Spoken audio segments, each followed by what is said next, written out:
While the world praised power and polished perfection, one woman worked in silence, unseen, unheard. Grace Ellis, a black immigrant cleaner in one of Connecticut's wealthiest estates, never expected her quiet presence to matter. But one spring morning, she blew a single soap bubble near a grieving boy who hadn't spoken in over a year, and he smiled. That simple moment will ignite a bond that defies wealth, silence, and grief. But not everyone wants to see a woman like Grace close to power, or to a child like Miles. Stay with us to witness a story where healing isn't prescribed, family isn't planned, and love speaks without words. And before we begin, tell us, have you ever seen a small act change everything? On the third Thursday of April, just before noon, Grace Ellis was scrubbing the stone pathway behind the Whitmore mansion, her knees pressing into the ground harder than she noticed. She had already mopped the kitchen, polished the glass balustrades, and vacuumed the third floor where no one ever walked. The estate, worth over $15 million, was mostly silent, except for the faint, static hum of distant machinery and the quiet presence of grief that lingered like a smell that wouldn't fade. Miles Whitmore, 5 years old, was sitting at the edge of the yard beneath a cherry blossom tree that bloomed without witness. His small back was curved inward like a question mark. Grace had seen him out there before. Everyone in the house had. No one talked to him unless they were being paid to, and even then, no one stayed long. Therapists arrived, adjusted their clipboards, and left. More defeated than when they came. He hadn't said a word in 16 months, not since the night his mother collapsed at dinner and never woke up. Most staff had stopped trying to make eye contact. They were told not to. Let the professionals handle it, the house manager had once warned. Grace didn't argue, but she also didn't forget what silence could mean. She wrung out her mop and dipped it into the second bucket, one she used only for the outdoor stone, cloudy with a mixture of dish soap and vinegar. Her hand brushed against the lip of the plastic, and something about the feel of the bubbles clinging to her skin pulled at her memory. When she was a girl in Georgia, before immigration, before the mistakes, before she became invisible, she used to make bubbles with her cousin in the back of a hot churchyard. They'd mix water and cheap detergent in chipped coffee mugs and blow through plastic straws until the air was full of shimmering ghosts. It was a foolish thing to remember, but she did. She glanced back at Miles. He hadn't moved.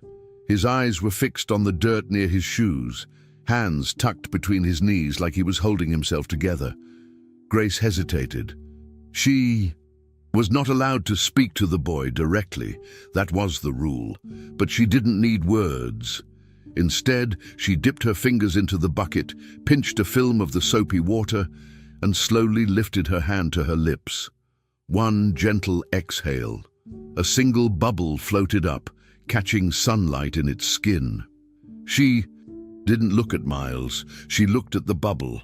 But from the corner of her eye, she saw it, a shift. A slow, reluctant, stunned lift of his head. Miles's eyes followed the bubble like it was something sacred. His gaze tracked it through the air as it wobbled, rose and dipped, weightless and uncertain. And then something happened. He reached for it, not in a clumsy or panicked motion, but with quiet intention, as if he recognized it. His fingers brushed the air beneath the bubble just before it popped. His hand stayed lifted, frozen, and then he turned his face to Grace, eyes still, wide. Their eyes met, not for long, just enough. She gave the faintest nod, saying nothing, claiming nothing. Miles blinked, lowered his hand, and, like a secret being released, smiled. Not a full, toothy grin, not a performance, just a soft, quiet curl at the edge of his lips, small enough to miss, loud enough to break a spell. Grace didn't move. She knew better than to rush the moment. A single misstep, and it would vanish like the bubble. So she simply nodded again, dipped her hand back in the bucket, and blew another. It was only after the third bubble that she felt the weight of it, what had just happened. This boy, who hadn't spoken, moved, or engaged in any meaningful way since the day his mother died, had looked her in the eye, had smiled, and not because she coaxed him, not because he was told to, but because something small, something without intention or demand, had reached him. Grace had always believed that silence wasn't the absence of communication. It was its own language, and in that moment, Miles had spoken volumes. The second bubble danced higher than the first. Miles watched it until it disappeared.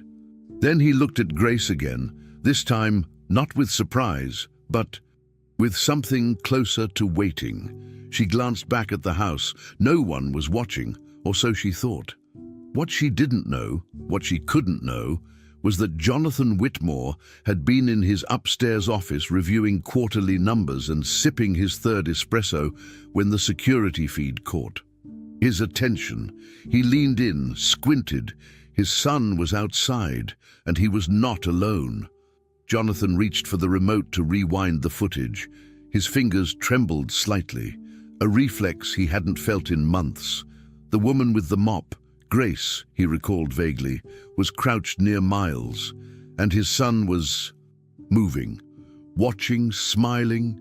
Jonathan put the espresso down without tasting it. He watched the footage again.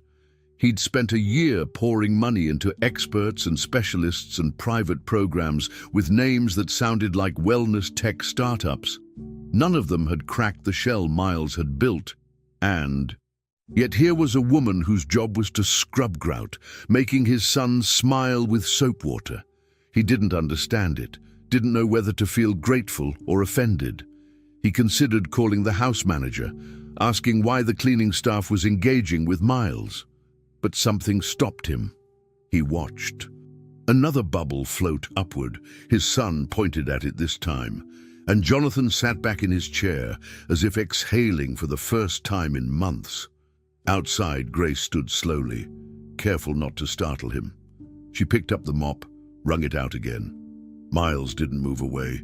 If anything, he seemed to settle, a little deeper into his spot under the tree, like it had become safer. Grace said nothing. She didn't reach for him, didn't ask him anything, just continued to mop in slow, even strokes. But every few minutes, she blew another bubble, and each time, Miles followed it with his eyes. Once he giggled. Softly, when a breeze sent it spiraling. Grace smiled at the sound but didn't let herself react. It wasn't hers to claim. It belonged to the moment and to the boy who had chosen, for reasons neither of them fully understood, to come back to the world one bubble at a time. On the morning after the bubble, Grace didn't expect anything to be different. She arrived at her usual time, entered through the back kitchen door as always, tied her apron in the laundry room, and checked the day's list, clipped to the fridge by the house manager. It was long as usual. Every task in the house existed to maintain the illusion of perfection, even in the places no one saw.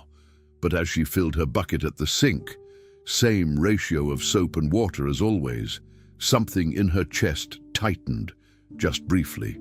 She reminded herself not to hope. It had been a moment, a flicker. Miles would probably forget. They always forgot. Children in places like this weren't allowed to remember the help, but when she stepped out into the garden with her bucket, there he was, sitting in the exact same spot beneath the same tree, legs crossed, eyes already waiting. He didn't wave, didn't speak, just watched her approach like she was part of his pattern now.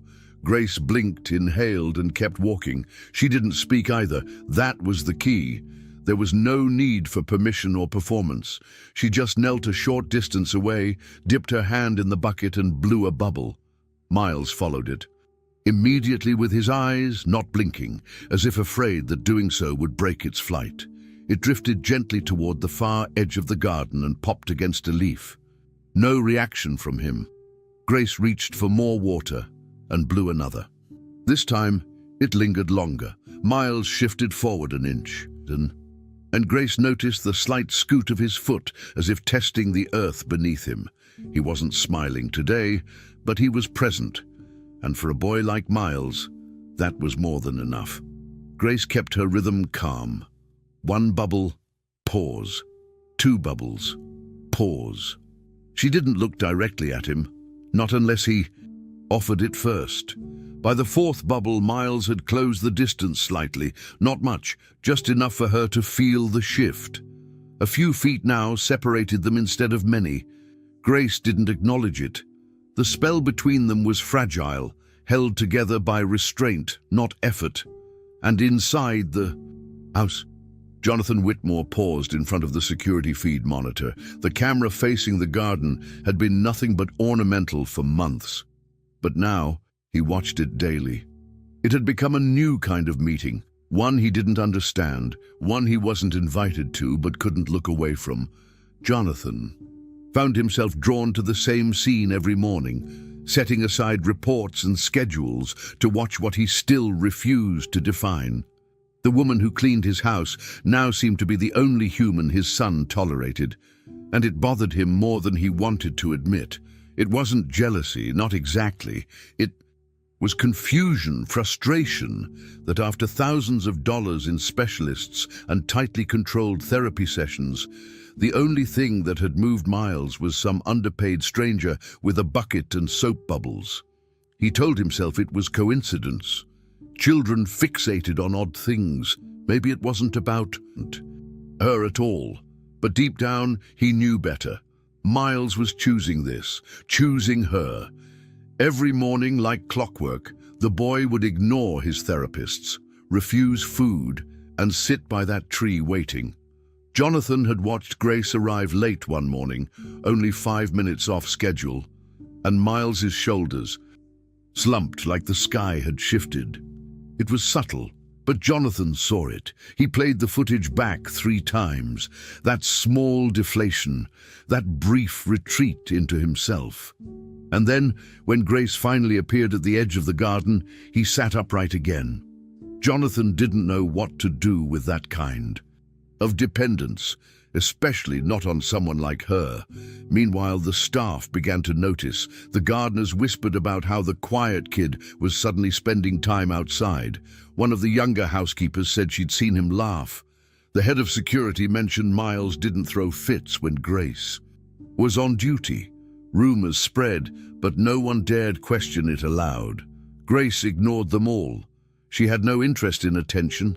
Every day she came, worked, and left the way she always had, with intention, not ambition. But privately, the time with Miles was starting to mean something. It wasn't just a routine. It was a trust she'd never been given before, especially in this country. Grace had worked in houses that smelled of wealth and fear, polished to a shine but empty of warmth. And she knew her place in them, out of sight, out of mind. But this boy, this small, silent boy, had undone that line. His gaze held no judgment, no suspicion, only curiosity, only waiting. Each day he came, he said nothing. But his presence said everything. Come back. Stay a little longer.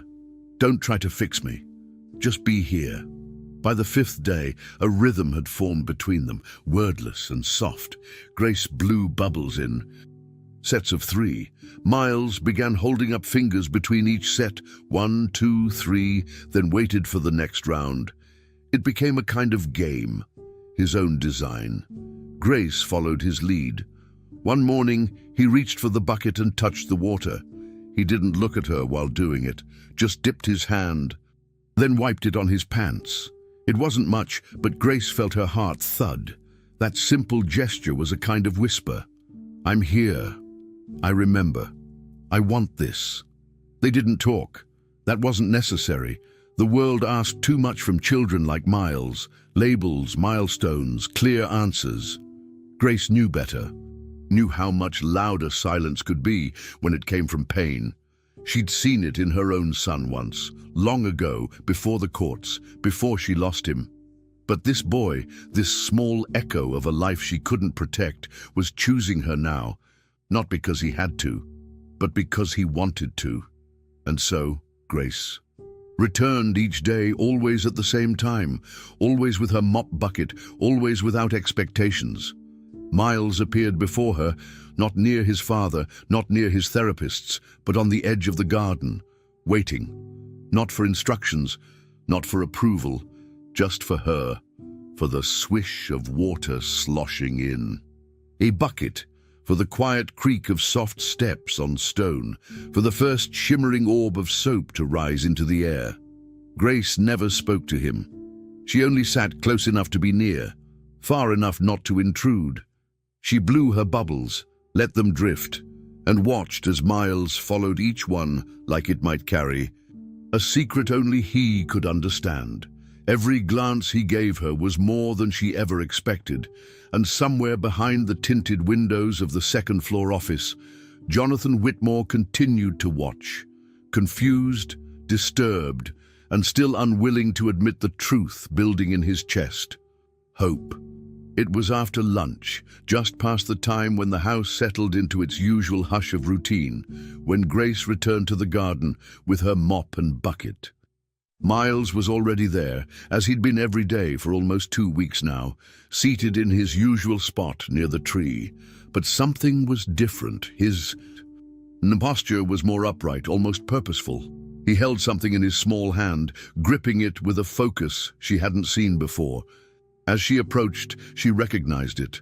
A crayon, blue as ocean glass. Grace didn't say a word, didn't announce herself. She simply knelt nearby, wiping her hands dry on her apron. Then, slowly, methodically, Miles leaned forward and drew a small circle on the stone patio. It wasn't messy. It wasn't random. It was centered, intact, complete. When he finished, he looked up, straight into her eyes, and with the quiet confidence of someone extending a sacred invitation, he patted the ground beside the circle.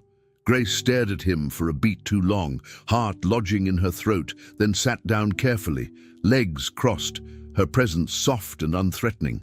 They didn't speak. They didn't need to. That circle was a wordless gesture that said everything. This space is for us. Miles didn't look at her after that. He went back to his own space, now within arm's length, and began to draw a second circle, slightly larger than the first. This one he shaded in, still blue, slow, patient. Grace watched his hands move with intention, like he was recreating something he remembered, something that had mattered. She sat inside the first circle and quietly pulled from her pocket a small, travel-sized notebook she always carried for shopping lists and appointment times. Turning to a blank page, she copied the circle he'd drawn. Not to mimic, but to mirror. She shaded it. The same way, letting the crayon squeak gently across the paper. Miles glanced at the sound, then back at his own drawing. He didn't object. In fact, he scooted an inch closer. That inch was everything. Grace could feel it, the invisible thread being woven between them, fragile, delicate, but real. She didn't praise him, didn't interrupt. She simply drew another circle on a second page and held it in place on the ground between them. Miles stared at it, then touched it lightly with the tip of his crayon before returning to his own. Not a word exchanged, but the air between them was thick with acknowledgement. Inside the house, unnoticed by either of them, a red light blinked quietly on the hallway monitor upstairs. Motion detected on garden camera 3. In his office, Jonathan Whitmore glanced up from his laptop. The spreadsheet in front of him meant nothing in that moment. He clicked. Open the live feed. What he saw made his hand still against the trackpad. His son was on the patio as usual, but today there was a shift in posture, in energy. Miles was no longer just watching Grace from a distance or tracking her movements. He had invited her. Jonathan's eyes narrowed. The boy had drawn a shape. Jonathan couldn't make out what it was at first, until the camera angle tilted slightly as the breeze moved a hanging vine.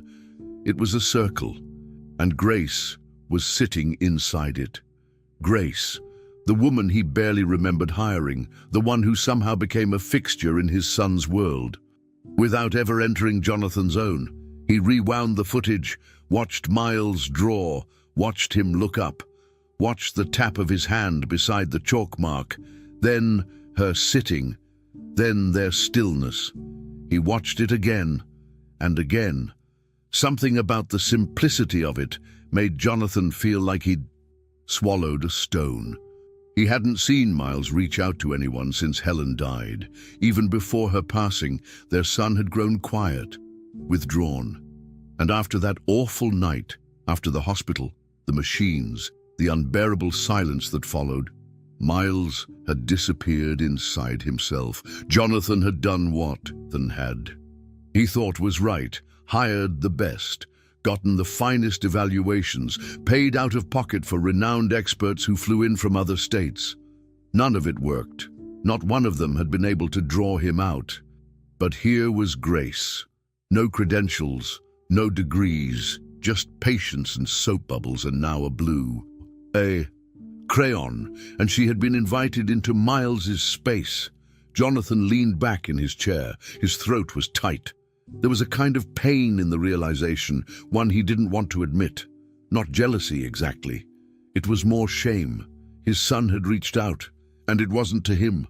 That truth stung, the kind that burrows deep and refuses to dissolve with logic or wealth. Jonathan closed the laptop softly. He didn't know what to do with what he'd just seen, but he knew one thing for certain. He couldn't ignore it anymore. That night, for the first time in over a year, Jonathan stood in front of Miles's bedroom door. The hallway was dim, silent. The rest of the staff had retired for the evening, and the house manager was nowhere in sight. He raised his hand to knock, but hesitated. Would Miles want to see him? Would he recognize the gesture? Jonathan took a breath, lowered his hand again, then raised it once more. Finally, knuckles brushed softly against the wood. Twice, no more. Inside, he heard nothing at first. Just silence. Then a rustle. Small footsteps. The door didn't open, but that wasn't the point. The point was that Jonathan knocked. A father at the edge of his son's world. Uncertain, aching, and maybe, just maybe, ready to stop watching from behind glass. When Grace was summoned to Jonathan Whitmore's office, she didn't ask why. She didn't have to. Something in the house had shifted over the last few days, and she'd felt it, not just in the way Miles lingered longer in the garden, but in the way the silence inside the home had changed color. It wasn't cold anymore. It was cautious, waiting. She climbed the back staircase slowly, still wearing her cleaning apron and damp sneakers. No one had ever asked her into that room before, certainly not him. The door was open, but the invitation wasn't warm. Jonathan stood behind his desk, arms crossed, jaw tight, as if this meeting were a performance he hadn't rehearsed for. "Come in," he said flatly. Grace stepped inside but didn't sit. He didn't offer her a chair. "I want to understand something," he said, tone clipped. "My son hasn't responded to professionals with decades of experience, yet he draws circles on the ground for you. Why?" Grace met his stare, calm but direct. "Maybe because I didn't ask him to." The answer threw him. He wasn't expecting defiance, but there was no edge in her voice, only honesty. Jonathan paced once behind the desk, then stopped. "I didn't bring you here to talk in riddles," he snapped, though not as harshly as he intended. "I'm trying to figure out what's going on. You're not a therapist. You're not trained." Grace didn't flinch. "Neither is he," she said. Jonathan blinked, confused. "What does that mean?" She stepped forward. Not aggressively, just enough to be heard without shouting. "Miles isn't a patient. He's not a case study. He's a boy. One who lost something he didn't know how to name. And every time someone walks in with a clipboard or a checklist, they look through him. I didn't. I just sat on the ground." Jonathan ran a hand down his face, frustrated by how simple she made it sound. "But how do you know what to do? What to say?" Grace shrugged. "I don't. I just show up." The same way I wish someone had done for my own son when I couldn't." That last part slipped out quieter than she meant, and for a brief second, her eyes flickered, not with weakness but memory. Jonathan noticed, and though he didn't say it, that moment wedged something loose in him. He moved behind his desk again, this time slower, like the armor was starting to slip. "I'm used to fixing things," he admitted. "Running this company, raising Miles. After Helen died, everything is about managing outcomes, efficiency, risk. I know how to build systems that work.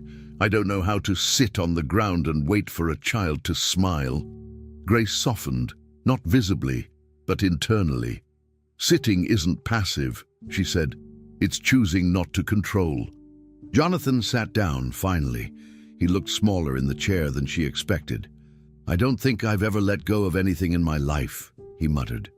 Grace took one small step forward. "Then maybe that's why he won't come to you. Kids like Miles, they know who's trying too hard and who isn't trying, isn't. At all. He doesn't need you to do anything. He needs to feel like you can stay without rushing him." Jonathan looked down at the grain of his desk. "That's harder than it sounds." "I know," Grace said, her voice almost kind. "But if you want to reach him, it has to start with stillness." And just like that, the meeting stopped being an interrogation. It became something closer to confession. Jonathan didn't dismiss her right away. For a man who normally scheduled meetings down to the minute, he let the moment linger. There were so many things he wanted to ask, but none of them came out. Instead, what surfaced was something he hadn't let himself feel in a long time: shame. Not because he'd failed as a father, but because it had taken this long for him to admit it. "When Helen died," he said, surprising even himself, "I thought keeping everything in order would protect him. I told myself structure would help him cope. I didn't realize I was just avoiding the mess." Grace nodded slowly, letting him speak without interruption. "Grief isn't clean," she said. "It's not a spreadsheet. It's messy. And kids, they don't need you to hold it all together. They just need you to sit with them when it all falls apart." Jonathan looked up, meeting her eyes for the first time with something close to humility. "Why haven't you said any of this before?" Grace shrugged. "No one asked. And I don't speak to be heard. I speak when it matters." Silence hung in the air, not heavy, but necessary. He stood again, slower this time, less stiff, still not quite vulnerable, but no longer armored. "I need time to think," he said almost to himself. Grace nodded and turned to leave, her hand already on the door. "Grace," he called, and she paused. "I don't know what to do next." She glanced back over her shoulder. "You don't have to," she said gently. "You just have to be willing to stay long enough to find out." Jonathan didn't reply. He sat back down as she exited quietly, the door clicking shut behind her. He stared at the place where she had stood, then turned to the muted feed of the garden camera again. Miles was there as usual, crayon in hand, drawing something new. But this time, Jonathan didn't just watch. He reached for the monitor's off switch. For once, he didn't want to observe from a distance. He wanted to be where the real things were happening. He just didn't yet know how to begin. But deep down, something had started. Something uninvited, unplanned, and unavoidable. Grace had walked into his office not as an employee, but as someone who carried a truth he hadn't known he needed to hear. "I didn't fix him," she had said. "I just saw him." And that single sentence echoed louder than all the strategies and credentials money could buy. Jonathan didn't know what that meant yet, didn't know if it stirred admiration or fear. But one thing was clear. For the first time in a very long time, something had stirred at all. It didn't happen all at once. Nothing ever did with Miles. But slowly, gently, Grace Ellis became part of the fabric of his days, not with charts or plans or any label that might suggest therapy. Her presence didn't announce itself. It simply existed. When Miles arrived in the garden each morning, he no longer sat in isolation, but with intention. He waited for her. Sometimes he brought crayons, sometimes nothing at all. And Grace never arrived with anything more than a mop bucket and the willingness to sit with him. That was enough. They worked in soft, parallel rhythm, drawing, blowing. Bubbles, tracing imaginary paths on the patio. Grace introduced colors, one at a time, naming them softly without expectation.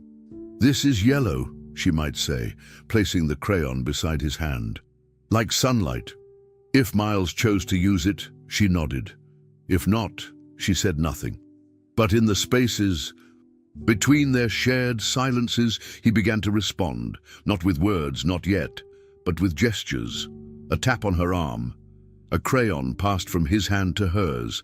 A smile that lingered a few seconds longer than the day before. None of it was big, but it was real, and it was theirs. Jonathan watched from further. Away now, not through screens, but doorways. He'd stopped monitoring the security feeds every hour and started walking downstairs in person, standing just outside the threshold of the sunroom or the sliding glass doors to the garden. He said little, observed more, and Grace never broke the rhythm of what she and Miles had built. She acknowledged Jonathan with a glance, sometimes a nod, but never shifted her attention to cater to him. This space wasn't his, not yet, and Jonathan respected that in a way that surprised even himself. He saw how Miles had changed, how his face relaxed when Grace entered a room, how he now sat upright instead of curled inward, how his hands, once tight-fisted and frozen in his lap, moved freely, drawing, pointing, sometimes reaching. The change wasn't dramatic enough to impress a therapist, but to a father who had lived inside a year of stillness, it was seismic. Jonathan had always believed love required action, something provable. But Grace was proving him wrong. Love, in this case, required restraint, patience, room to breathe. And from a distance, Jonathan let that idea settle in his mind like something fragile he wasn't ready to hold, but couldn't ignore. Then came the moment. It was just after noon. Grace and Miles sat cross-legged on the floor of the garden room, a bucket of bubble solution between them, and two empty plastic wands resting on the mat. Grace lifted one slowly, dipped it, and blew a bubble into the quiet. It rose, floated in soft spirals toward the ceiling's glass panes. Miles watched it as he always did, eyes locked onto its shape. But this time, something shifted. His mouth opened. His eyes didn't move from the bubble, but his lips did. Sky. A whisper, a breath, more than a word. So soft it could have gone unheard, but it didn't. Grace froze, wand still in her hand. Miles blinked, unaware he had done something new, something monumental. She didn't rush toward him, didn't gasp or cry. She simply placed her hand gently over his. "It's okay," she said, voice steady, warm. "It's okay." She didn't ask him to repeat it, didn't press. The word had come like a ripple on still water, unforced, natural, and she wasn't about to scare it away by making it more than it needed to be. Jonathan had stepped in just moments before. He hadn't meant to eavesdrop. He just wanted to be close enough to listen if anything new happened. His coffee cup was in hand, barely full. When he heard the word leave his son's mouth, he stopped breathing. His body moved before his brain did. The ceramic slipped from his hand, crashing against the tile. The sound was sharp, sudden. Miles jumped, recoiling instantly, the spell between them cracking. Grace turned to Jonathan, her expression calm but pointed. Without speaking, she reached for Miles's hand again, soothing, steady. "It's okay," she whispered a second time. Her tone didn't rise. She didn't flinch. She didn't scold Jonathan. Her entire focus was on anchoring the boy in front of her. Miles blinked at her as if trying to confirm whether her words were true. Grace nodded once, just enough. Slowly, Miles exhaled. Grace rubbed her thumb gently along his knuckles. "It's just a cup," she said softly. "No one's mad." Jonathan wanted to apologize, wanted to fall to his knees, but he stayed frozen, watching the woman who had just caught the moment he'd been praying for, and managed not to crush it. Afterwards, there were no grand declarations, no celebration. Grace didn't recount the word for anyone. She didn't even mention it later when Jonathan, in a rare moment of humility, mumbled something like, "Did he really speak?" Grace only nodded. "One word," she said. "It was enough." That was all. Jonathan didn't push for details.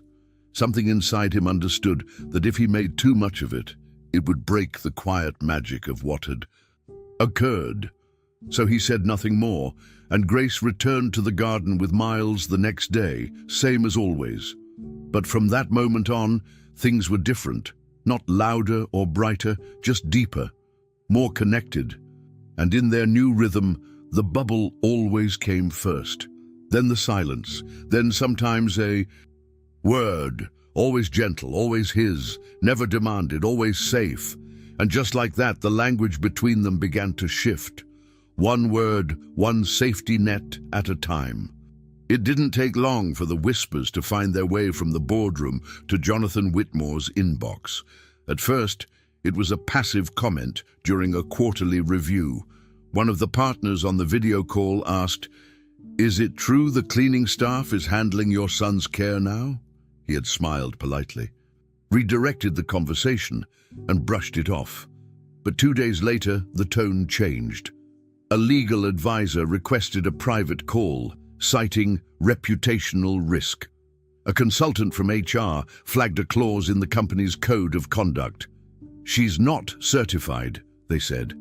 "This could be seen as negligent." "You're putting yourself in a vulnerable position, Jonathan." A particularly aggressive board member referred to it as reckless delegation. That one stuck. He didn't respond right away. He wanted to yell, to throw his laptop across the room, to ask which of them had ever tried to hold a grieving child at 3 a.m. or sat beside a 5-year-old for 6 months without hearing a single word. But none of that mattered to them. What they saw was exposure, risk, headlines, not healing, not the bubble games, not Miles. That night, Jonathan sat in his office long after the house had gone quiet, trying to make the decision everyone expected of him, even if it shattered what little peace his son had found. When he finally called Grace in, he didn't look her in the eyes. She stood by the door, apron still on, fingers loosely folded in front of her. He rubbed his temples, then gestured toward the chair across from him. She didn't move. "It's just for a few days," he said, "while things settle."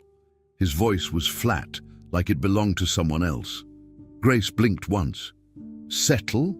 she asked, not with anger, but with confusion. "What's being stirred?" He shifted uncomfortably. "The board? Legal? They're uncomfortable. This arrangement wasn't authorized." Grace nodded slowly. "I see." Her tone remained steady. "And Miles?" Jonathan swallowed. I'll talk to him." That answer wasn't good enough, and they both knew it. But Grace didn't push. She only offered a quiet, almost imperceptible smile, not of warmth, but of farewell. "All right," she said. "I'll gather my things." Her steps were as calm as ever when she turned to go. She didn't slam the door or cry or beg for the job. But as she disappeared down the hall, Jonathan finally looked up and saw it. The disappointment. She hadn't spoken. It lingered longer than any accusation would have. Miles didn't come to dinner that night. The kitchen staff made his favorite, mac and cheese, sliced apples, even the cinnamon crackers he only ate when he was calm. Jonathan sat at the end of the long dining table, one place set for himself, the other untouched. He waited 10 minutes, 15. When he finally went to check, he found Miles curled on his bed, crayon clutched in his hand, eyes open but unfocused. "Hey, buddy," Jonathan said, kneeling beside him. "You hungry?" No answer. No blink. Jonathan reached to touch his shoulder, but Miles pulled away, not with anger, but with absence. He was somewhere else already, somewhere Grace wasn't. Jonathan sat on the edge of the bed, defeated. "She just needed a few days off," he said, trying to make it sound casual, even light. But the lie tasted like ash. "She'll be back soon." He didn't know if that was true. Miles didn't answer. He didn't cry. He didn't speak. He just turned his body to the wall and held onto that crayon like it was the last piece of something that mattered. Sleep didn't come that night. Not for Jonathan, not for Miles. At 2:47 a.m., Jonathan passed by his son's door and heard him whispering, not words, just quiet sounds, like someone murmuring to a shadow. But when he stepped inside, Miles was silent again, eyes wide open, the blanket curled around his shoulders like armor. Jonathan didn't speak. He simply pulled the desk chair across the room and sat down. He didn't leave until dawn. In the morning, he went downstairs to find that the bubble wand and soap bucket were still in the corner where Grace had last left them. No one had touched them. He sat beside them for a while, staring into the plastic, then left the house without saying a word, telling the driver to circle the block 4 times before coming back.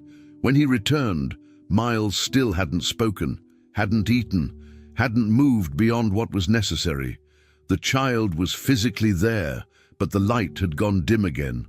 The absence of Grace wasn't a momentary disruption. It was a fracture.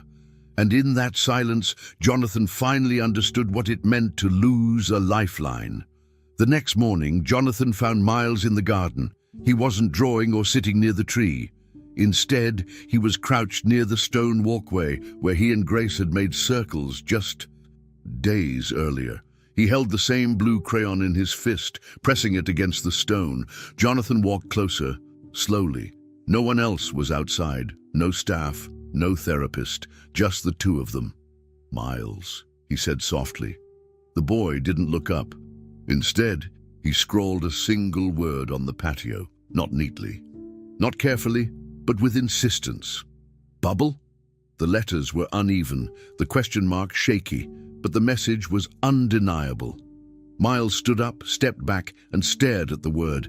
Then he sat down beside it and said nothing. Jonathan lowered himself to the ground, unsure of what to say. He wanted to promise that Grace would come back, that things would return to normal, but he couldn't say those things, not honestly. So instead, he sat beside his son in silence, and for the first time, he truly felt how loud that silence could be.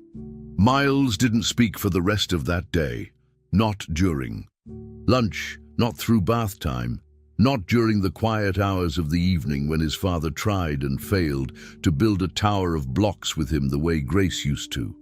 There were no tantrums, no screams, just stillness, the kind that settled into every corner of the house like a shadow.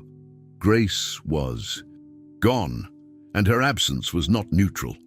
It was grief reborn. That morning, Miles had written a single word in crayon on the garden stones. "Bubble?" He didn't ask it out loud. He didn't need to. His silence returned louder than ever, and no one in the house could mistake what that silence meant. 3 days had passed, and the air inside the Whitmore house felt thinner with each one. The staff went about their routines like actors stuck in a play whose script had been burned. Miles had retreated into himself again, just as Grace had feared, and Jonathan knew it. He felt it every time he passed his son's room and heard nothing but the quiet hum of emptiness. No words, no humming, no crayon scribbles, just a still boy in a still house. Jonathan had spent the past 72 hours in meetings, phone calls, and damage control, but none of it mattered. The empire he had built felt meaningless compared to the silence at home. That afternoon, he left the office early. He didn't tell his assistant, didn't check in with his driver. He simply walked out, car keys in hand, and drove back to Greenwich with a lump in his throat that wouldn't dissolve. When he stepped through the front door, the house was quiet. He set his briefcase down slowly and called for Miles, but there was no answer. It wasn't until he reached the sunroom that he found him, curled up in the corner beside the sliding glass doors, holding a plastic bottle of soap water. Jonathan froze. The sight of that bottle, half empty, sticky with dried residue, hit harder than he expected. Miles didn't look up. He was sitting cross-legged, small fingers wrapped tightly around the bottle, his cheek resting on his knee as if the plastic alone might bring her back. Jonathan's instinct was to rush in, fix it, say something. But he stopped himself. Instead, he walked over slowly, lowered himself beside his son, and sat in silence. No words, just breath. It was the first time he'd done that, chosen stillness instead of instruction. His knee cracked as he knelt fully, but he didn't complain. He simply reached for the bottle. Miles looked over, not startled, not hopeful, just aware. Jonathan unscrewed the cap, dipped 2 fingers into the mixture, and brought them to his lips. He hesitated. He had no idea how to do this. He remembered how Grace would blow gently, how patient she always was. His attempt was clumsy. The first bubble burst before it even rose. He felt foolish, but then Miles laughed. Not a loud laugh, not a long one, but it was real. Jonathan looked at him, heart pounding. He tried again. This time the bubble formed. It floated for a moment, wobbly, imperfect, and popped just above Miles's head. The boy tilted his face upward, his smile wider now, and Jonathan felt a tear slip down his cheek before he could stop it. He didn't brush it away, just blew another bubble, then another, and with each one, Miles watched intently, sometimes pointing, sometimes giggling, never speaking. But he didn't have to. The connection was there. It wasn't as effortless as what he'd shared with Grace, but it was something, and Jonathan felt it anchor him to the floor more firmly than anything had in months. He didn't need to understand the mechanics. He only needed to stay. For once, the CEO, who moved mountains with his voice, found peace in silence, and it was enough. When the bottle emptied, Miles set it gently aside and leaned his head on his father's shoulder. Jonathan didn't speak, didn't breathe too loudly. He just let the boy rest there, quiet and warm, and knew with certainty that this moment had changed something in him, irrevocably. Later that evening, Jonathan sat in the car alone, parked outside a modest apartment complex across town. He stared at the building for a long time, unsure how to begin. He wasn't used to asking for help, wasn't used to being the one on the outside knocking. But tonight he didn't care about pride. He thought of his son's laugh, of the way Miles had cradled that bottle as if it were sacred. Grace had left quietly, without protest, but her absence had screamed through every hallway of that house. Jonathan finally got out of the car, walked up the steps, and hesitated before raising his hand. This wasn't a business deal. This wasn't a calculated pivot. It was personal, vulnerable. He knocked, once, twice. The door opened a few seconds later. Grace stood there in a long cardigan, hair tied back, eyes calm but guarded. She said nothing. She didn't need to. Jonathan's mouth opened, but no prepared line came out. Just 6 honest, uneven words. "Please come back. He asked for you." There was a long pause. Grace didn't cry, didn't melt. She simply looked at him, really looked. He wasn't wearing the suit of a CEO anymore. His shoulders were slumped, his eyes raw. His voice cracked with something he hadn't shown before, humility. She let the silence sit for a moment before nodding once. Not with eagerness, not with triumph, just quiet understanding. She stepped back, letting him see into the apartment. Books on the counter, a photo on the fridge. A real life, not a hired role. But she didn't invite him in. That wasn't necessary. What mattered had already been said. Jonathan swallowed, nodded in return, and turned to leave. He didn't need to hear her decision. He already felt the answer in her silence. That night, Miles didn't ask for food, didn't ask for television, but before bed he pointed to the bubble wand on the counter. Jonathan handed it to him without a word. They didn't use it. They just let it sit between them as Miles leaned into his father's side. And in that quiet, something new settled into the house. It wasn't resolution, not yet, but it was the beginning of something closer to peace. The day had started with a child and a bottle of soap water, and it ended with 6 words at a stranger's door. "Please come back. He asked for you." Grace came back the next morning without ceremony, without a suitcase or schedule, just herself, and a quiet nod from the doorman who didn't even ask for her name. Jonathan had made no formal arrangements. There was no contract, no meeting, no outline of duties. She wasn't returning as a maid. That role had melted the moment Miles wrote the word bubble on the garden stone. Now she came back as something else entirely. Not hired help, not caregiver, something without a label. When she entered through the back door, the silence in the house shifted like breath returning to a lung. The cook glanced up from the kitchen. The housekeeper on the stairs paused. And Miles, he didn't run or shout. He just walked over and wrapped his arms around her waist without a word. Grace knelt to meet him, resting her hand against his back. "I missed you," she whispered into his hair.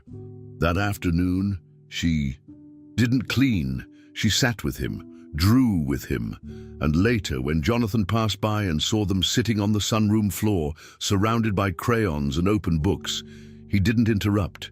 He just stood quietly, watching, learning how to stay present without needing to control it. Days turned into weeks, and routines began to change, not drastically, but meaningfully. The home that once moved with rigid precision now bent to a gentler rhythm. Miles no longer followed a strict hour-by-hour plan laid out by therapists or assistants. Instead, the days unfolded around what felt right. Drawing after. Breakfast, bubbles before naps, a shared snack in the kitchen where he was finally allowed to make a mess. Grace didn't parent him. She witnessed him. She held space for his pauses, for his laughter, and for the strange, miraculous moments when he tried out new words in soft whispers. Jonathan began to shift too. He started coming home earlier, often without his phone. Sometimes he just sat at the edge of the garden, watching his son without needing to be part of the activity. He asked fewer questions, made fewer decisions. He listened more. There was no declaration, no dinner table. Announcement that things had changed. But change had happened nonetheless, and Miles, who used to walk through the house like a shadow, now danced across the hallways with drawings in his hands and words in his eyes. One Thursday afternoon, while Grace was folding laundry in the guest room and Jonathan was on a muted video call upstairs, Miles sat at the low coffee table in the living room, a box of crayons sprawled across the rug. He hummed softly, something between a song and a memory, and bent over his paper with full concentration. When Grace walked in to check on him, he looked up and smiled, then returned to his drawing. "What you working on?" she asked. He didn't answer immediately. Instead, he tapped his paper once and held it up. 3 stick figures stood in a row, one tall with big square shoulders, one with loops of scribbled hair, and one small with outstretched arms. Above them, he had drawn a yellow sun.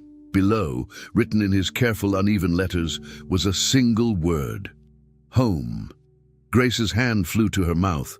She wasn't a woman who cried often, but this time she didn't stop herself.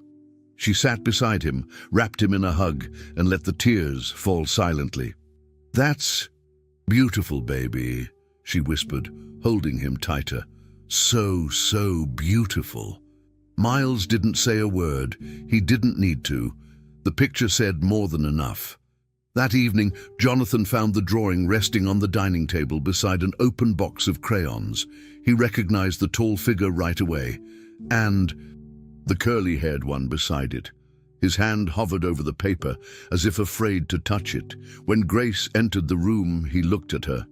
really looked and said nothing. She didn't either.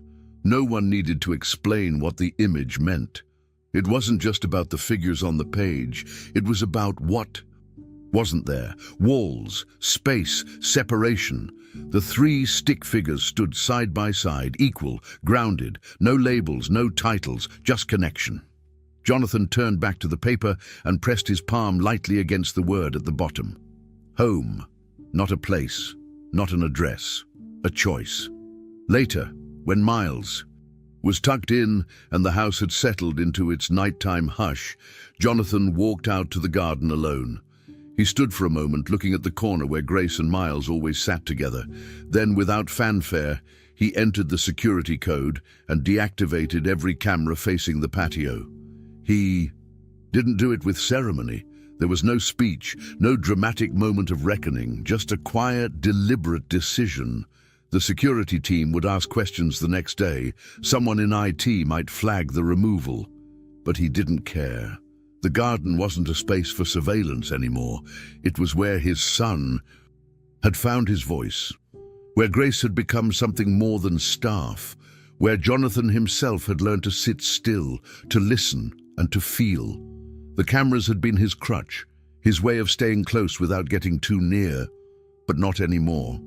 That chapter had ended. Grace returned not as a maid, but as a bridge.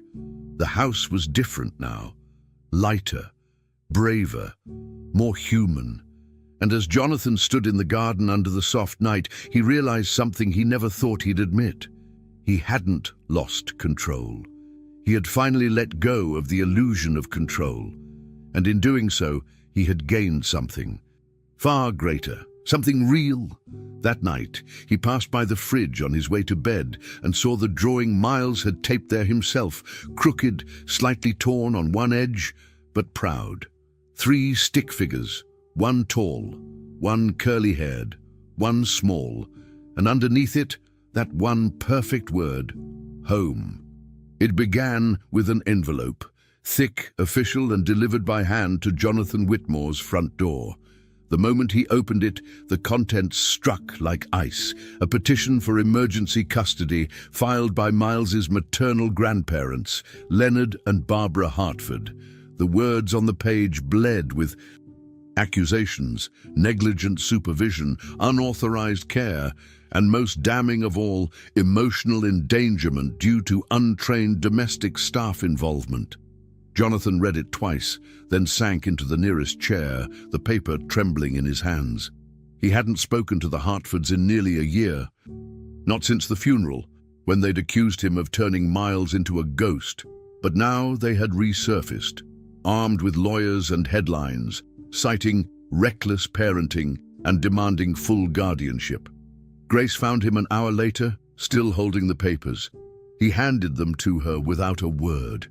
She read them slowly, expression unreadable. "They're afraid," she said softly.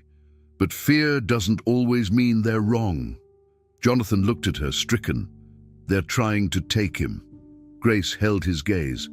"Then you better fight like someone who finally knows how to love him." Those words, said without judgment, reminded Jonathan this wasn't just about custody, it was about truth. And truth didn't come cheap. The courtroom was a sterile place, but the tension that morning made it feel almost claustrophobic. News had spread like wildfire. Widowed CEO entrusts grieving son to cleaning.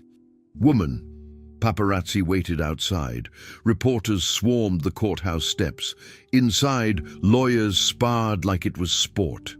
The Hartford sat straight-backed and composed, Barbara clutching a rosary, Leonard scowling at everything and everyone. Their attorney was aggressive, armed with blown-up photographs of Grace in casual clothes beside Miles, a clipboard of exaggerated timelines, and highlighted transcripts of Grace's lack of certification. "She's not a teacher. She's not a therapist. She's not even family," the lawyer said, voice sharp with contempt. "This is not childcare. It's chaos." Jonathan's lawyer countered with affidavits from staff, behavioral reports showing improvement in Miles's communication, and expert witnesses who, when pressed, had to admit that no clinical progress had been as consistent as what the boy had shown in recent months. But the case was never going to hinge on credentials. It was going to hinge on connection. Everyone in that courtroom knew it. Still, Grace remained silent throughout the proceedings, sitting quietly behind Jonathan, her hands folded in her lap. She wasn't asked to speak. She wasn't supposed to be part of the story. But the judge had read everything, listened, watched, and at the end of the hearing, she did something unexpected. She called Miles forward. The courtroom stilled. Jonathan froze. "You don't have to speak if you don't want to," the judge said kindly. "But I want to ask you one question, just one." Miles gripped the armrest of his seat. Then slowly, he stood. His steps were small, careful, as he walked to the front of the courtroom. Grace inhaled, but didn't move. The judge waited. "Miles," she said, her voice gentle, "I know there are a lot of adults talking today. Some of them think they know what's best for you. But I want to ask you, who makes you feel safe?" There was a pause so thick it seemed to weigh down the walls. Everyone watched the boy in silence. For a long moment he didn't move. Then, without prompting, without fear, Miles turned. He walked past his father, past the Hartfords, past both sets of lawyers, and stopped in front of Grace. She looked up at him, eyes full, heart pounding. He leaned into the microphone, mouth close. One word, barely a whisper. "Bubbles." The word hung in the air like music. Simple, unexpected, pure. For a moment no one moved. Even the Hartfords were stunned into stillness.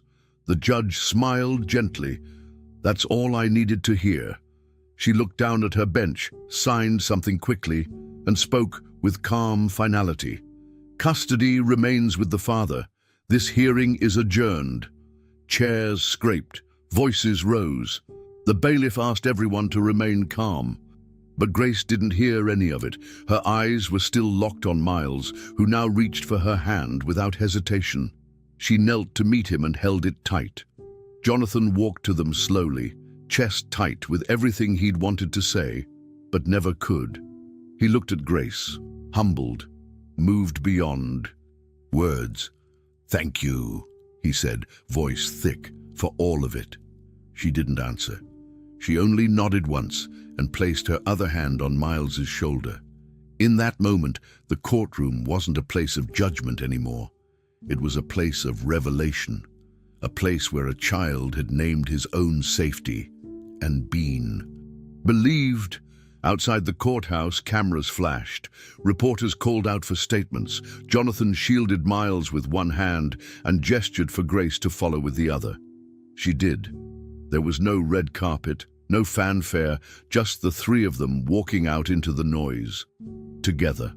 For once, the story couldn't be spun into scandal, because Miles had spoken, not in defense of evidence or authority, but in defense of love, and no headline, no accusation, no courtroom power play could diminish that truth. Later that evening, they returned home. Grace fixed a simple meal while Miles drew at the table. Jonathan, still in his court clothes, stood in the doorway watching them both. He had almost lost everything, and it had taken one whispered word to remind the world and himself what actually mattered. And so the world, in its way, began to understand. Not all healing looks like reports. Not all families are formed by blood, and not all caretakers wear badges. Sometimes safety is a bubble, trust is a word, and home is the place where a child knows, without question, who will sit beside him when everything else falls apart. That day in court, everything shattered. But in the quiet that followed, something stronger took root, and it began with the one person no one had planned for. Months had passed, not in a blur, but in a rhythm. A new rhythm that none of them had planned for, but all of them had come to recognize as their own. The Whitmore estate, once a symbol of distance and silence, had begun to open. Not just its gates, but its purpose. It started with a conversation over breakfast. Miles had been humming while coloring, Grace pouring coffee, Jonathan reading a news brief when he looked up and said, "We have the space, and now we have the reason." That same afternoon, the planning began. Not with architects or consultants, but with Grace and a notepad. What if there were no charts, no forms? What if kids like Miles had a place to be before being told how to behave? What if healing didn't need a syllabus? Over the following weeks, they cleared out the unused east wing of the estate. The old gallery became an art room. The ballroom turned into a bubble zone. No uniforms, no titles, just shelves of crayons, bins of toys, pillows, silence and color. It was called The Place, because that's all it needed to be. A place where children like Miles could arrive without fear and leave without shame. Grace didn't make speeches when it opened. She didn't cut ribbons or smile for press photos. She stood in the corner that first day, clipboard in hand, watching a girl with Down syndrome build towers from cereal boxes while a non-verbal boy traced spirals in paint. She walked slowly, offered quiet encouragement, and let the room shape itself around the children. Not the other way around. Jonathan showed up mid-morning with donated books and a nervous expression that he tried to mask with confidence. "I don't know what I'm doing here," he admitted as he placed the books on a shelf. Grace replied without looking up, "That's the first sign you belong." They didn't hire traditional staff. They welcomed volunteers, trained with observation, patience, and humility. Over time, the center grew. Families who'd run out of options began to show up at the gate, not asking for diagnosis, but for time. And that's what the place offered in abundance. Time to unlearn shame, to uncoil defenses, to breathe. Miles moved through it like he had been born for this. He showed the new kids how to blow bubbles, how to tap a crayon just right, how to be quiet together without feeling alone. By then, Miles called her Mama G. It had started one morning by accident. He had meant to say Grace, but in his rush to show her a new drawing, the syllables slid into each other. "Mama G, look!" And just like that, it stuck. Grace froze the first time she heard it, her eyes welling with tears. She blinked away before responding.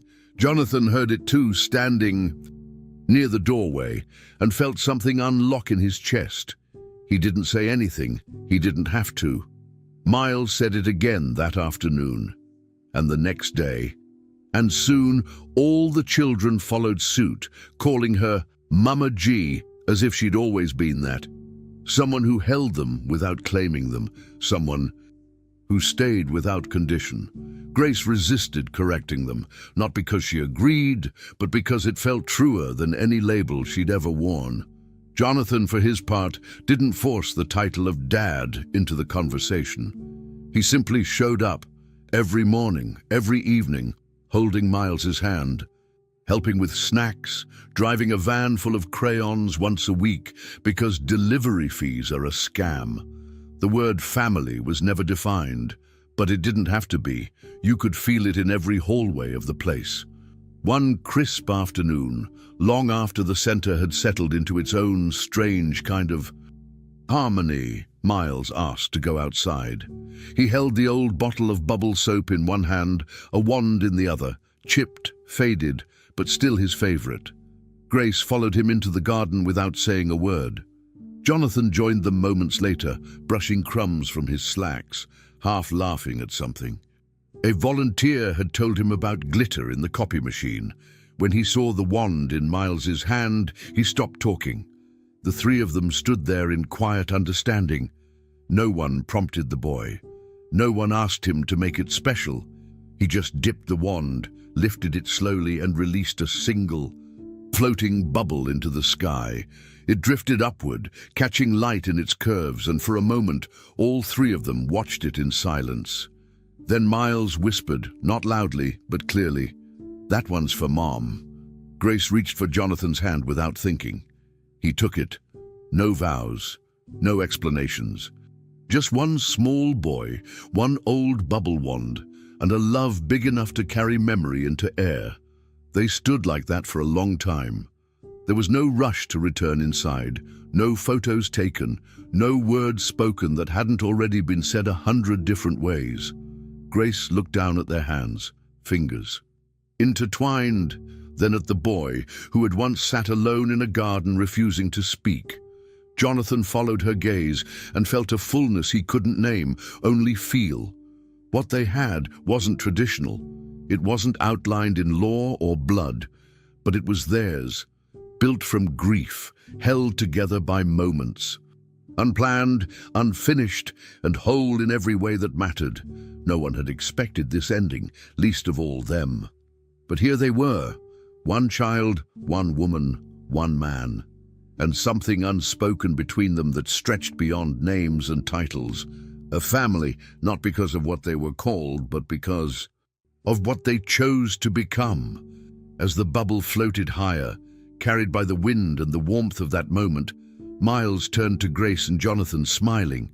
He didn't ask if they saw it. He didn't need to. They were already watching.